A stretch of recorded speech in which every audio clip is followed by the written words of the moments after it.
Hi, everybody, and welcome to Lovefraud Live. I went for a walk on the Atlantic City boardwalk yesterday morning, as I do once or twice a week. I passed multiple stores that were boarded up, one of them after windows were smashed. The boardwalk has been desolate since March, ever since the coronavirus closed all the casinos, restaurants, and stores. Things have been eerily quiet, but nothing was boarded up. That all changed Sunday when rioters came to Atlantic City, smashing windows, looting stores, and throwing Molotov cocktails. Who are these people and why are they doing this? I'm Donna Andersen, author of Lovefraud.com, and today I'm going to explain why sociopaths take advantage of a bad situation and make it far, far worse. This is a live streaming show, and I'll answer your questions at the end, so please go ahead and send them to me by chat as we go along. Now, usually on Lovefraud Live, I talk about sociopaths in relationships, but I am so concerned and appalled by the riots sweeping across the United States that I feel compelled to talk about it. I hope my perspective can add to the conversation about what needs to be done to stop the madness, recover, and rebuild. Sociopaths, especially those with antisocial and psychopathic personality disorders, create havoc in all areas of life, not just relationships. I am willing to bet that many of the people who are vandalizing, looting, and setting fires across the United States are sociopaths or followers of sociopaths. Here's the critical point that you need to understand. Sociopaths are fundamentally different from the rest of us. Because they are so different, they are able to engage in the type of behavior that we've all been watching on TV for the past week. So, how are sociopaths different? They do not have the ability to love. They do not have the ability to authentically care about the well-being of others. Yes, they make terrible romantic partners, but the issue is far bigger than that. Let me explain. As humans, we experience 4 social motivations, which are internal drives that affect how we interact with other people. 3 of the social motivations are specifically related to romantic love. They are attachment, which is the desire to be with a special person, sex for closeness and procreation, and caregiving. We want to take care of the important people in our lives. These are the components of our ability to love.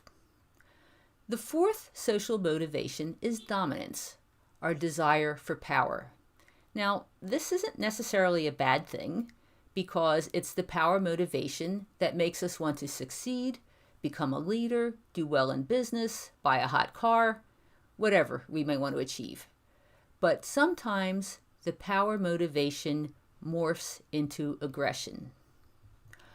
Our ability to love is what enables us to feel empathy and develop a conscience.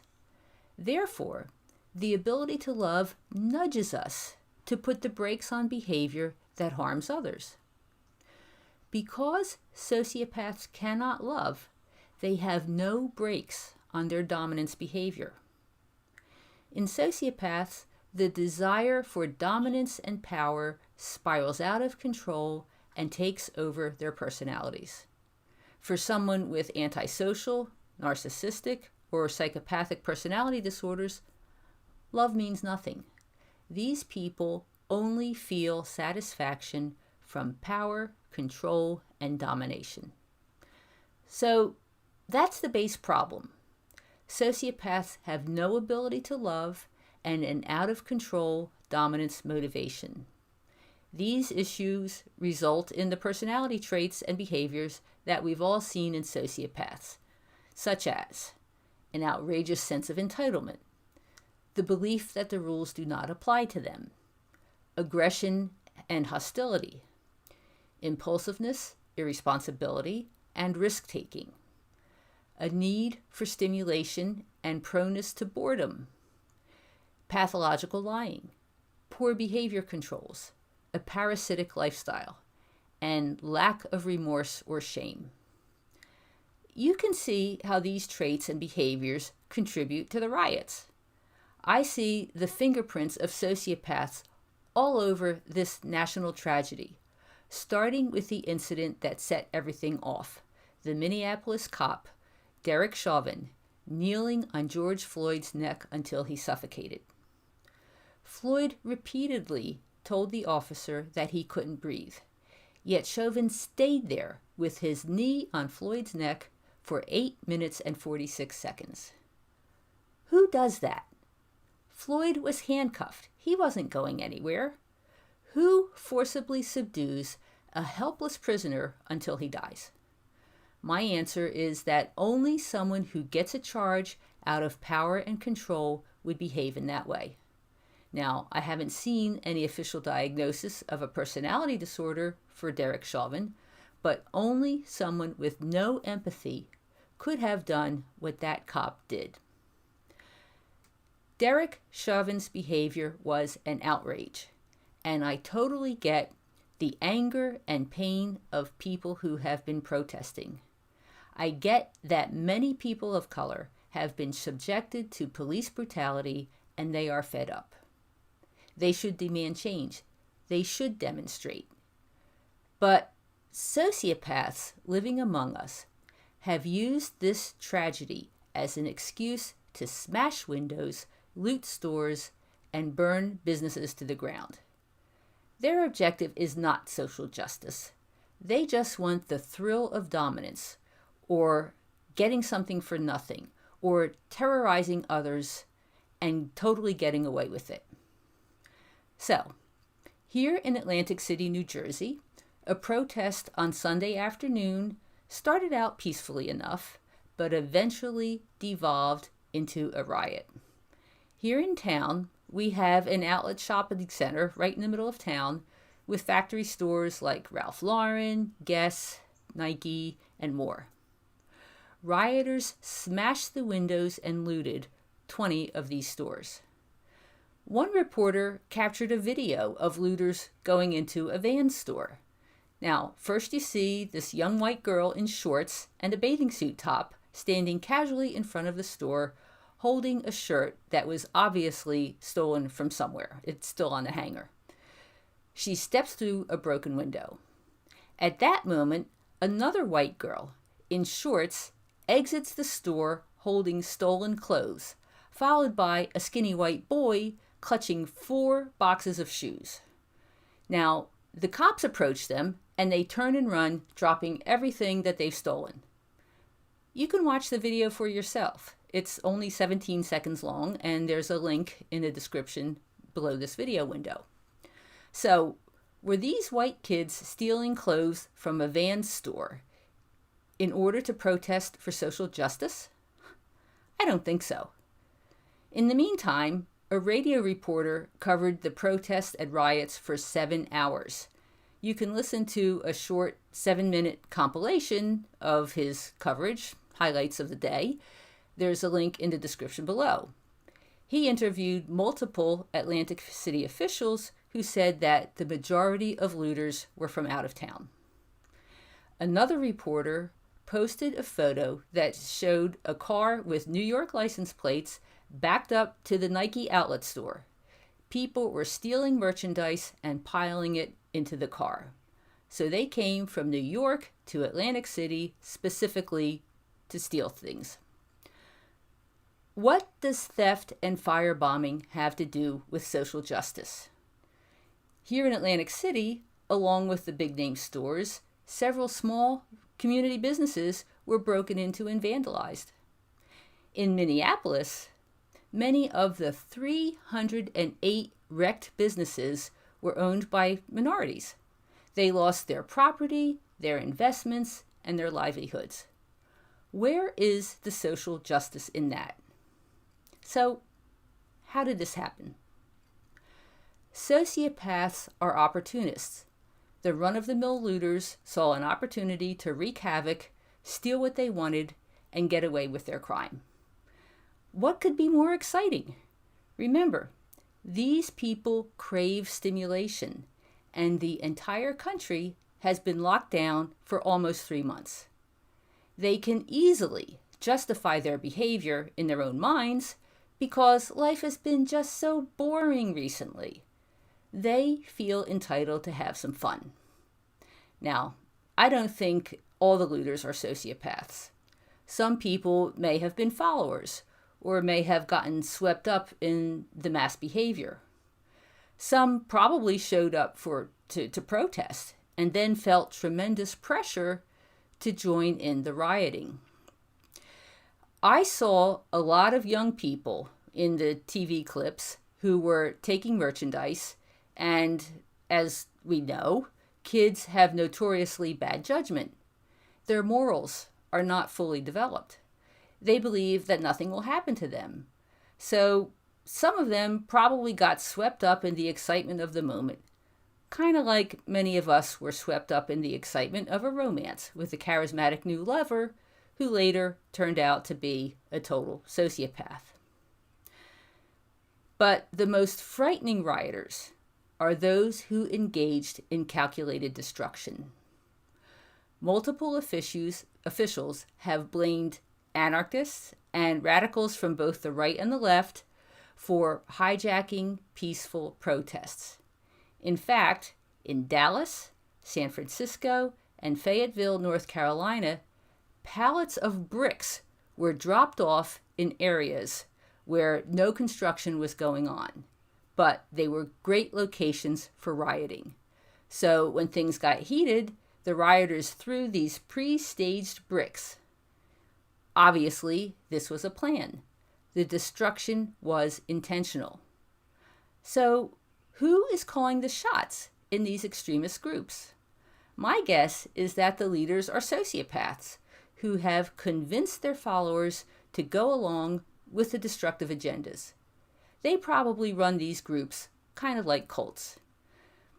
They are anarchists who want to tear down our society. Now, do you think that this isn't happening? Check out the website of the Revolutionary Abolitionist Movement. There are links in the description below. This anarchist organization has a document called 10 Points of Action. It is a list of their goals, and they're pretty scary.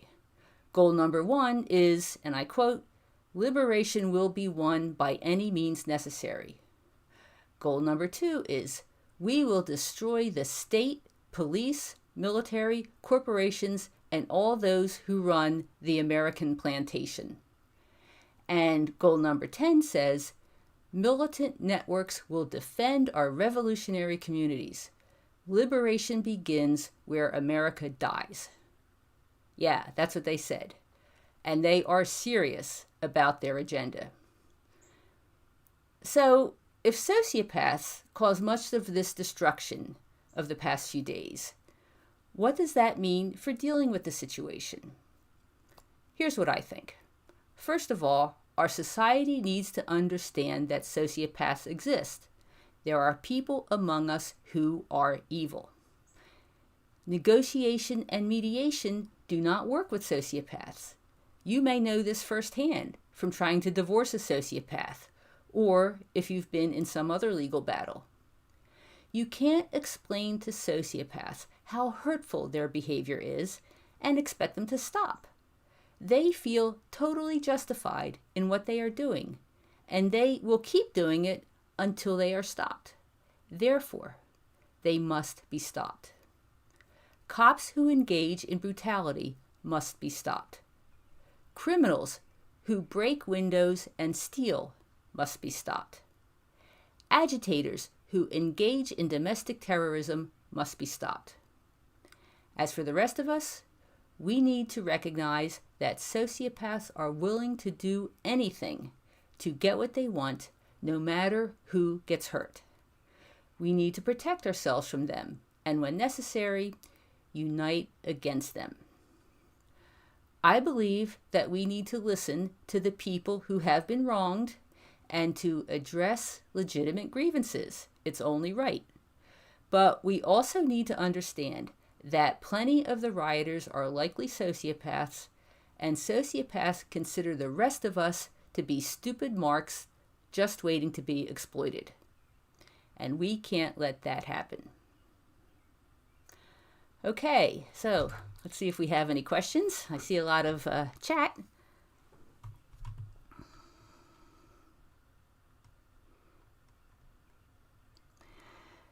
CC is me says, it's because they are full of rage and anger. Yeah, some of them are definitely full of rage and anger, although, that I'm sure that contributes to the fact that they are rioting, but my guess is it's probably not the prime motivation. The prime motivation is simply to exert power and control and get whatever it is that they want, using whatever method is handy at the time. Okay.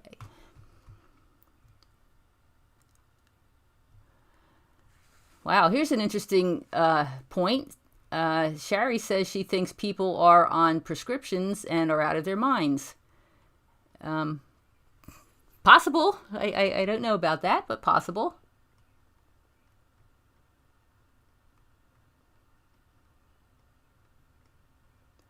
All right, here's a question. If you go no contact and the sociopath knows you figured them out, do they try and hoover you back or just let it go? Do they consider you a prize they want back or just walk away? Both of those can happen depending on the person. There are cases in which sociopaths are just done with you and they walk away with not even a look over their shoulders. That can happen. And the other can happen too, that they try to hoover you back. In those cases, typically they're not finished with you. They feel that there's still something else that they can squeeze out of you. Or sometimes what happens is if they've moved on to greener pastures and the greener pastures dumps them, then they come back and try to exploit you again. And the rationale there is that they were able to exploit you once, so why not do it again? So the short answer is both are possible, and that's why the key to no contact with a sociopath is that you need to decide that you're done with it and you will no longer have anything to do with this person, because he or she may show up or they may not show up, but in any event, you're the one that sets the boundary and says that you will not allow yourself to be exploited anymore. Okay.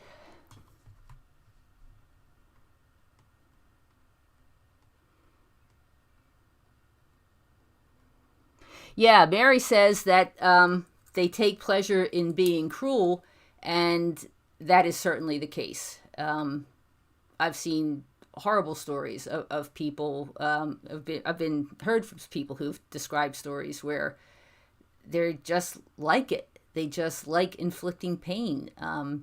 Some of them are sadists, and they just, for some reason, get a thrill out of it. Maybe that's the case with the cop. I don't know.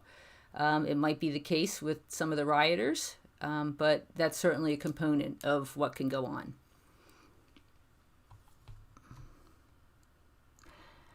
Okay, so CC asks, are you saying that these young kids are beginner sociopaths?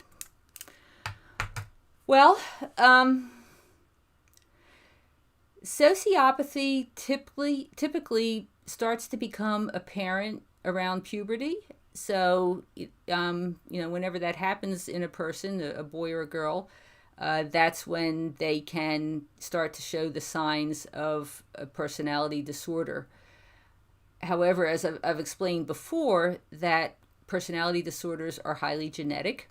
So sometimes you can see it in children. I mean, I've heard of stories of 2 and 3 and 4-year-olds that are lying and stealing, and those are and also what they call callous unemotional behavior. It's just people are hurt or emotionally upset and they simply don't react.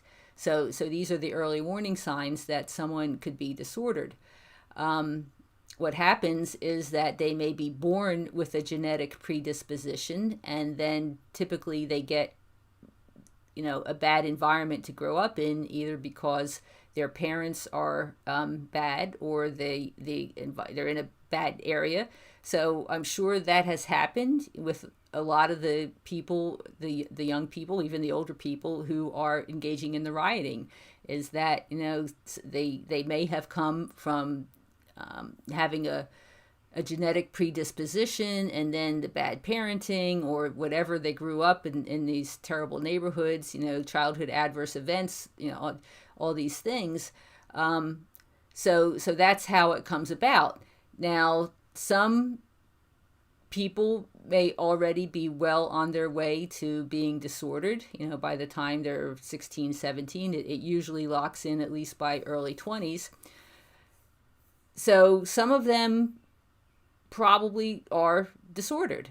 However, there are also plenty of cases. One of the things that probably a parent, if you're a parent or other parents, will tell you is that all teenagers are sociopaths. And in a way, that's kind of true, because they're all self-centered. They're all, looking to break away. They're all, surly or, chasing adventure or whatever.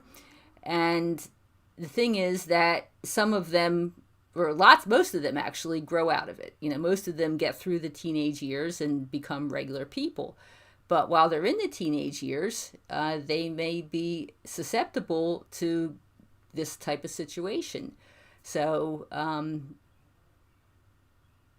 there are those who are followers, who may be following. There are those who are, just engaging in bad behavior.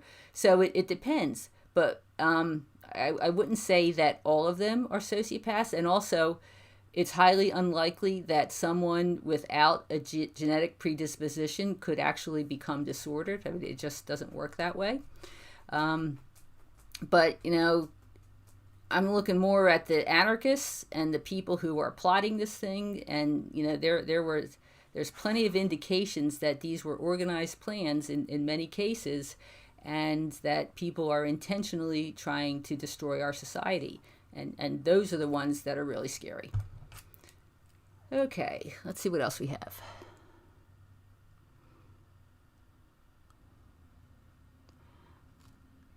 Okay, here's a question.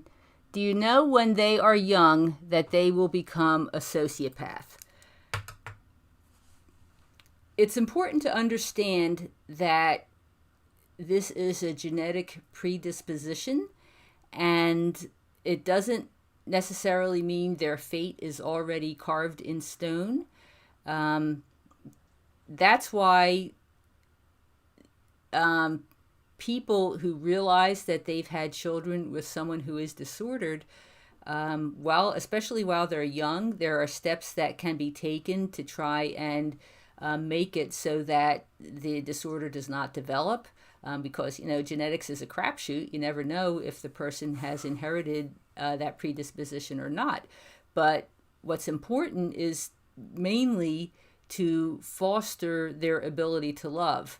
That's one of the things that doesn't come naturally to kids who have a genetic predisposition.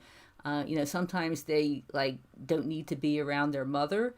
They don't tend to empathize with other kids or with family members. So you really need to actively encourage them to want to be with people and to teach them how to enjoy affection. So those are the things that need to be done, and it can be done. It's not easy.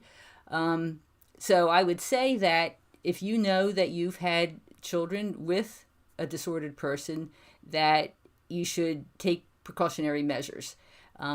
Because actually the best thing that you can do is physically hold them a lot, especially when they're little, because that helps to develop it teaches them to enjoy human closeness, which is, part of what is affected by the genetics.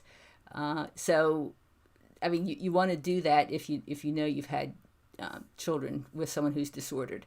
Hopefully, the genetic, they didn't get the genetic insult. That's what it's called. But in any event, you're teaching them how to love. I mean, that's a good thing. But to answer your question, also, sometimes you can see the warning signs in young kids. The big one is what they call callous unemotional traits, and that means that the kids are showing that they don't feel love, and that they don't react when other people are hurt or something like that. So that's a pretty big indicator. But genetics is not necessarily destiny, so there are things that can be done, when children are young. Okay, what else do we have? The movie The Bad Seed is absolutely what we're talking about here.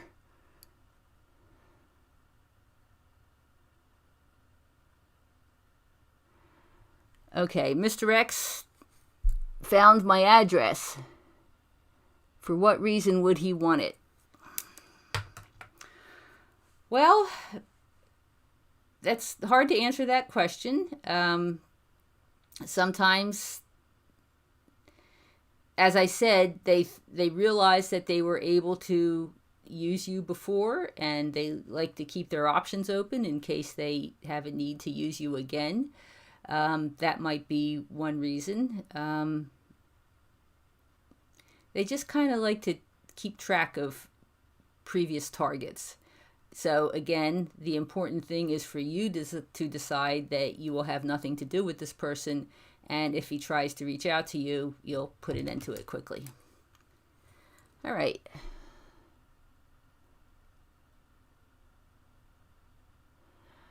Okay, so Virginia asks, could a child who is normal, loving, kind, and empathetic become a sociopath in their teens or early 20s? It has happened. Part of what happens is that the testosterone kicks in, and testosterone is highly associated with sociopaths. I mean, all sociopaths, both male and female, have elevated levels of testosterone, and of course that's part of puberty where those hormones start to kick in. So I have unfortunately heard of cases where kids who were delightful as children started showing signs of disorder. So again, there are things that you can do as they become teenagers. One of them is to keep them busy with activities that they can pursue and that they enjoy. You also want to reward good behavior, because that's one of the things about children who are disordered is that punishment doesn't work with them. And what you do want to do is offer them rewards when they engage in appropriate behavior and meet milestones and do what they're supposed to do. So I hope that answers the question. All right, what else do we have?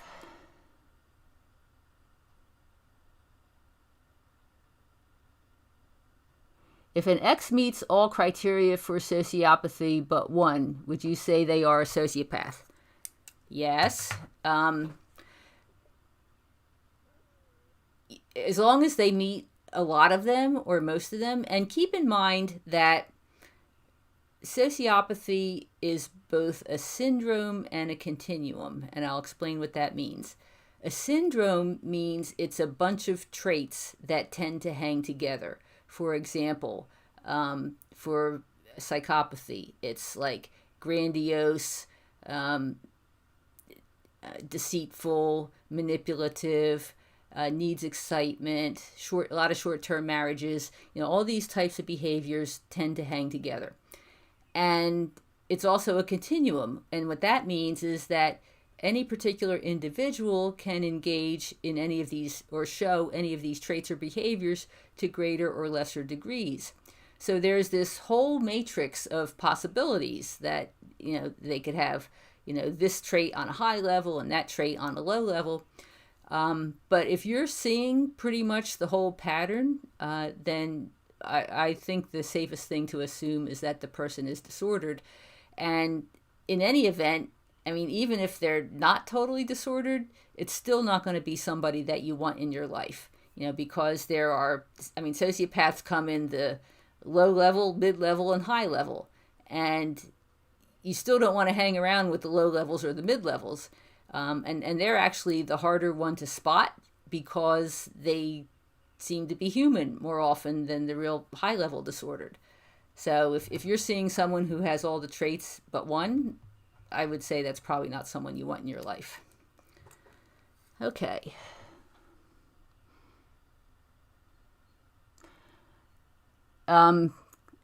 Is it true that sociopaths have higher than normal levels of testosterone? Yes, that is true. That's one of the things that have been found, and this applies to both men and women. Okay. I have noticed that sociopaths don't care about their well-being with lifestyle, like not using protection when being intimate with strangers.